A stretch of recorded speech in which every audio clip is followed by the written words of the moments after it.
Welcome to the weekly Health RX by Arvasi. I'm Dr. Avanti Kumar-Singh. And I'm Dr. Tanmeet Sethi. We're physicians trained in modern medicine and experts in Ayurveda. And each Sunday, we cut through the noise with physician-led, science-backed prescriptions personalized to your biology. From your hormones and gut to your circadian rhythm and nervous system, we'll help you take care of the systems that matter most so you can stop guessing and start feeling better. Finally, medicine that fits you.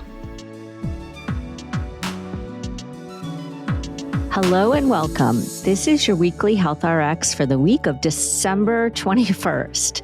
I'm Dr. Tanmeet Sethi. And I'm Dr. Avanti Kumar-Singh. Wow, last week of the year, huh? I know, we're in it, and it's the winter solstice. Mm-hmm. So the shortest day and longest night of the entire year. And the last week of fall, we've been talking about fall season all season long, right? 11 weeks of building and adjusting and regulating. And now we have this turning point. And, before the calendar tells you it's time for a resolution, before you rush into that new year, kind of a little bit of chaos about what you're going to proclaim, it's nice to just have a moment to honor where we are in the season. Because the solstice isn't about adding more, it's about releasing what's ready to go. And so this week, we're going to give you a 2-part ritual in the morning and evening to clear before you start building into that new year. And so, it's really this way to say, even if it's what you want is a fresh start in the new year, you really don't want to drag what's accumulated all season into it. You want to let go of that first. Mm-hmm. And it's actually, even at this time of the year, I feel like, at the end of December, it's not only what has accumulated from the season, it's also what's accumulated from the last calendar year. Yeah. We live in this Western culture where this calendar is sort of rules everything. And we're told that January 1st, it's a new year. And so it's a fresh start, new year, right. new, all this stuff. And so I think there is a lot of pressure, but I think that we can also turn it into something like a ritual as a time to really reflect on the past calendar year and let go of what doesn't serve us anymore. So it's not just seasonal, but I think it's the whole year, the calendar year that we're letting go of. That's how I look at it anyway. Yeah, no, that's really true. That feels really big now. I'm taking a moment. And I know that, Tanmeet, you always say that the winter solstice is your favorite holiday. And I would love if you would just share, because I know you do some beautiful, beautiful traditions with your family and your community. Can you tell us what you do? Yeah. I don't think it's that unique maybe, but it is really nourishing for us is that, on the solstice weekend, we usually have a solstice party. And what that means is we invite people over, and it's often quite big. Some years it's been smaller through the pandemic, but we have a area set up. When it's a smaller group, we do it all together at the same time. When it's a larger group, we have an area set up of candles that are unlit. And we ask everyone to light a candle and make a wish on their own if it's in one area, or together if we do it together. And it really, sometimes people write down their wish next to the candle, and so they're all accumulating through the evening. But it's really powerful in this pitch black. It gets dark so early on that day, this month in general, but on that day. And in this area of the room, it just keeps lighting up stronger and stronger and stronger. And you can feel it in the room, as everyone does it. And it's just this way for us to remember that, the light is always there, no matter how dark it is. And sometimes I really think of what it must have been like before people understood that it was a solstice.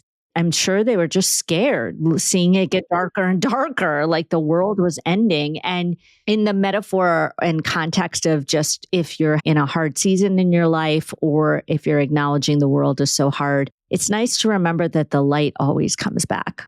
Yeah, I love that. I think it's so beautiful. And actually today, the day that this is being released is actually the winter solstice. And so I think that might just be even just a beautiful thing that you can just do this evening, Right. If you're listening to this earlier in the day, is just light some candles and do this kind of just a ceremony for your family or just for yourself. I know that, what we do is kind of similar, but I actually, the whole week leading up to it, and then even after, I think it's like a holiday thing for me.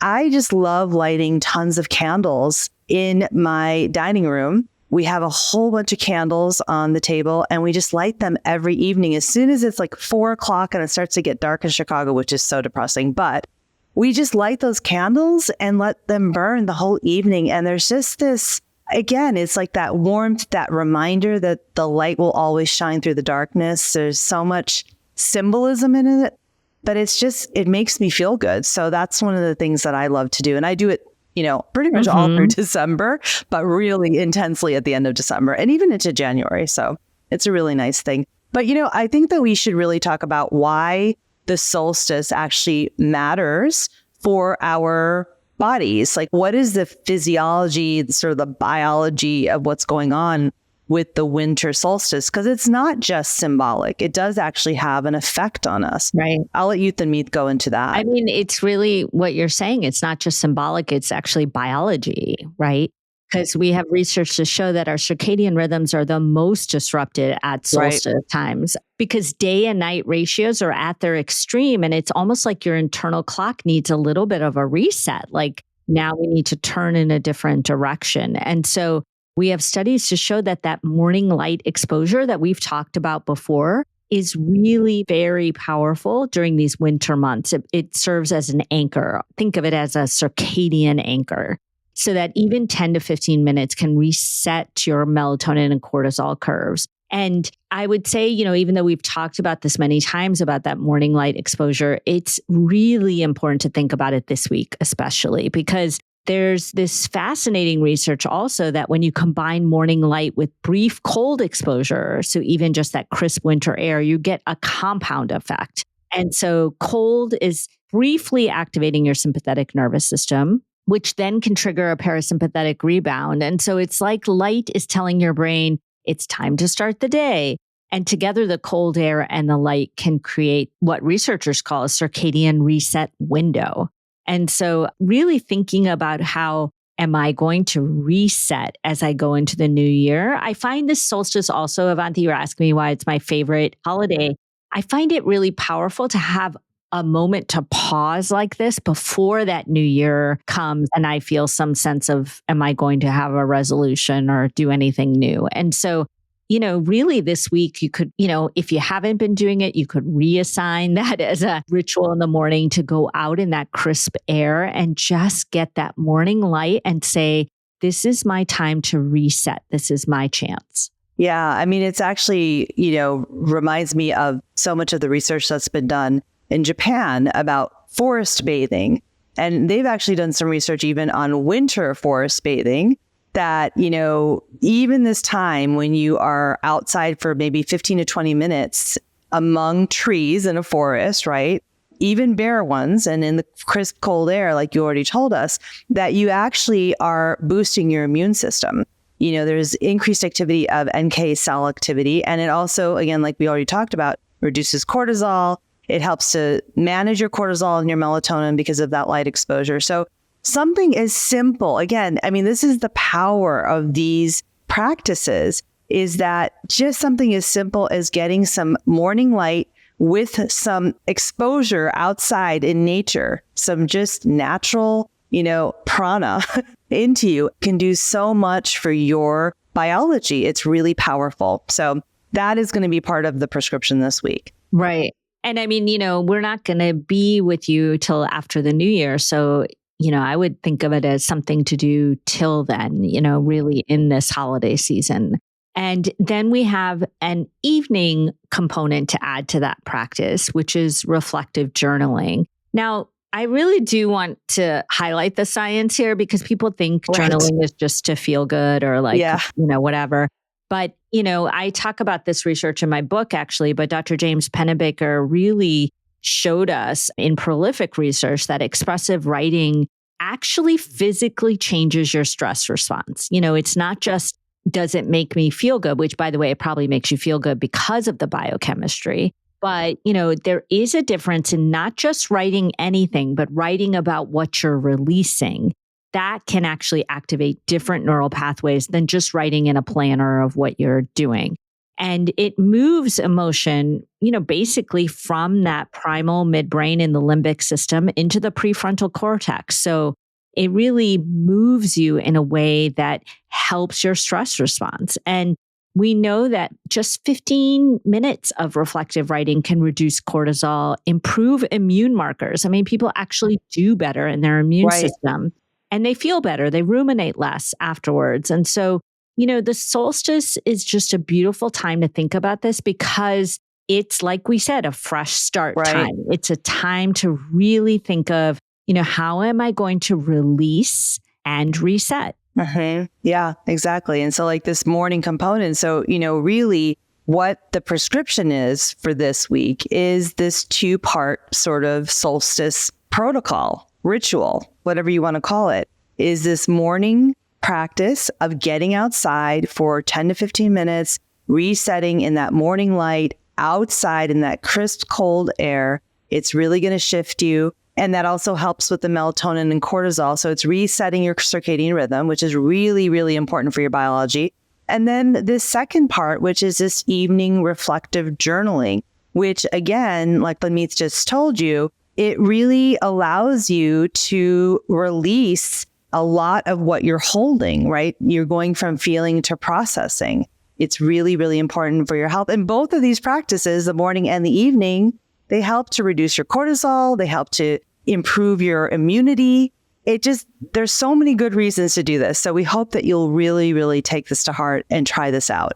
Yeah. And I would say it's so powerful no matter what dosha you are. And I think that what you'll find depending on your dosha is that what you need to reset about and what you need to release is just different, right?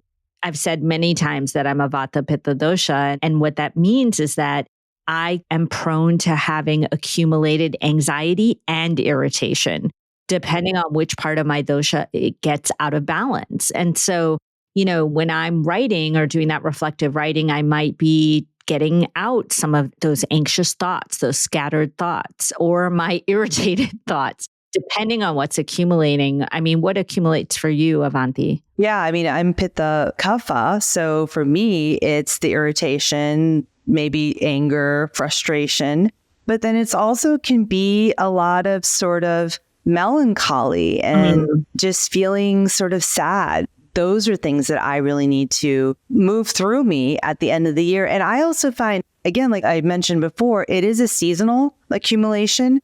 But for me, I've really noticed that it is a full year accumulation. For whatever reason, I feel like I get to December and I start thinking about all of these things. They're like in my head a lot. I'm really reflecting on the year.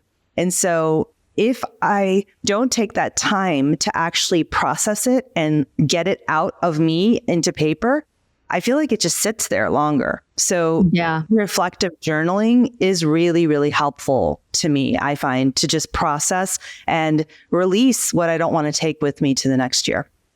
Yeah. And so, I mean, what I think we are saying is that we can ask you, depending on your dosha, to just be aware of whatever's accumulating for you. And when you sit down to do that reflective journaling, take a moment, a few breaths, and just really reflect on what is most present for me that I feel I need to release and write about that, right? And I mean, it's a really good reminder that knowing your dosha is really powerful. And so that brings more awareness to what may be stuck and what you need to move in you. And so, as we give you this prescription for this week, we also would, just ask that you remember to find out your dosha so that you have that power going into the new year, right, Avanti?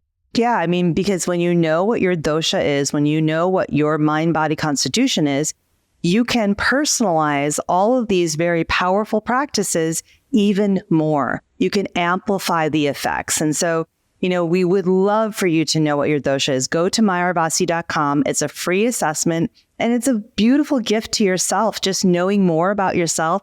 I think people are always so amazed that what they get after doing that assessment, the feedback of, this is your dosha and this is sort of what you're like when you are, feeling in balance versus out of balance, people are like, oh my gosh, how do they know me? Like, do they know me? Like, how do they know me? And you get a lot of information. And I think it's empowering because then you understand why you react the way that you do to things, why you have certain symptoms that show up at different times of the year. You'll actually understand yourself better, and it gives you more power to actually do something about it.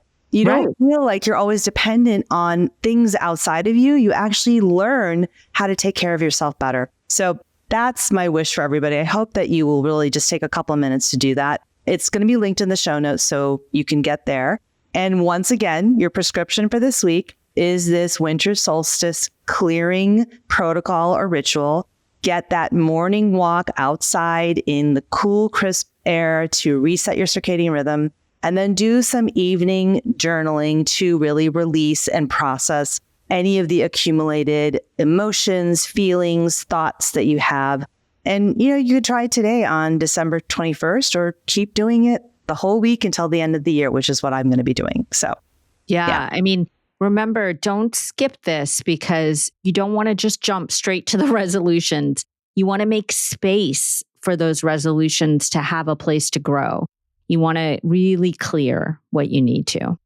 Okay, friends. So this is our last episode of the year of 2025. We have been with you every week, actually since June, but now since October, 11 weeks of the fall season, building practices to support your body, navigating the season together. Thank you so much for being here, for showing up for yourself, for your health, and for trusting the two of us to guide you through this. Anything from you, Tanmeet? That's my wish for everyone. Yeah, I mean, same. Just wishing you a beautiful and smooth holiday season. I hope that the start to your new calendar year has a lot of ease. Yes. So we'll see you in January of 2026. And we will start off the new season, the winter season together. New season, new practices, same commitment to your health and well-being. Until then, happy winter solstice, happy holidays, happy new year, and be well. Thanks for listening to the Weekly Health RX by Arvasi. Be sure to subscribe on Apple, Spotify, or wherever you listen so you never miss your weekly prescription. And make sure to take the Arvasi Dosha Data Assessment at myarvasi.com, linked in the show notes, so you can unlock your biology and get your own personalized weekly prescription.